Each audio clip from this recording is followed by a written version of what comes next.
Welcome to Horror Year, where every story is a journey into the unknown. If you're brave enough to face your darkest fears and uncover the most chilling tales, you've come to the right place.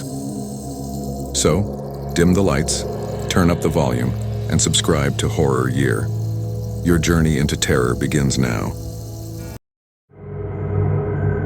Alex found himself sleeping on the chilly marble floor of the hotel foyer as he came to. The only light coming from the enormous windows was the dim glimmer of the moon through the grand chandelier above him. Shaken, he stood up, his thoughts racing to process what had just transpired. Was it all just a bad dream? But something felt off as he surveyed his surroundings. Though familiar, the lobby was now altered.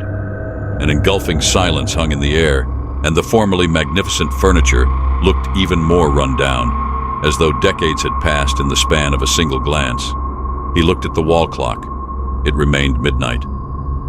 Alex shook himself and made his way to the front desk, looking for anything to help him understand what was going on. He looked through the key ledger, which was still there, but there was no entry for Mr. Blackwell or anybody else. Rather, the pages were crammed with unfamiliar names, all of them categorized under Room 207, the last entry of which was made decades ago. His heart raced as he struggled to recall what had happened before this very moment.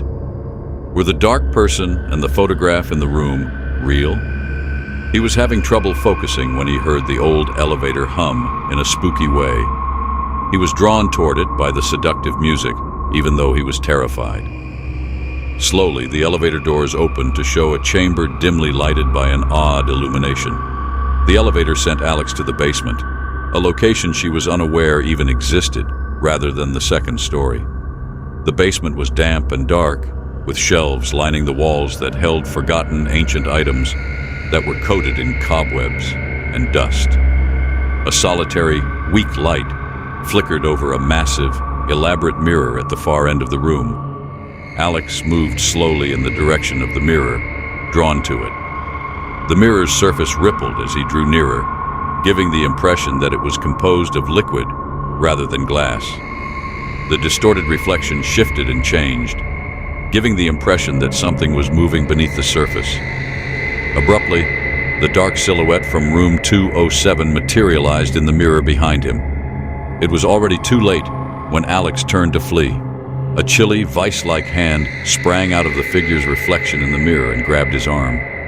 He was drawn through the glass of the mirror, and before he could yell, he was pulled in, and the surroundings warped and distorted. When Alex eventually came to a stop, he was standing in the lobby once more, but this time it was not the dilapidated, deserted area he was used to. Now the hotel was bustling with life, full of people in period attire, their features expressionless and pallid. They appeared to be in a daze as they moved, not even realizing Alex was there. He saw he was suddenly dressed in medieval regalia when he looked down at himself. He was trying to figure out what had happened when panic struck, but then an odd tranquility came over him, numbing his dread. A new night shift employee was checking in at the front desk when he turned to face it, seeming as bewildered as Alex had been hours before.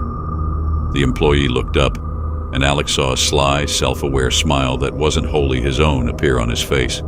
With a strangely serene voice, he gave the employee a key. "Welcome to the night shift," he muttered, his voice dark and menacing. The employee paused, thinking something wasn't quite right, but Alex's smile expanded. Alex understood deep down that he was no longer merely an employee of Eclipse Manor. Rather, he was now an integral part of the estate, permanently tethered to its eerie secrets and never-ending evenings.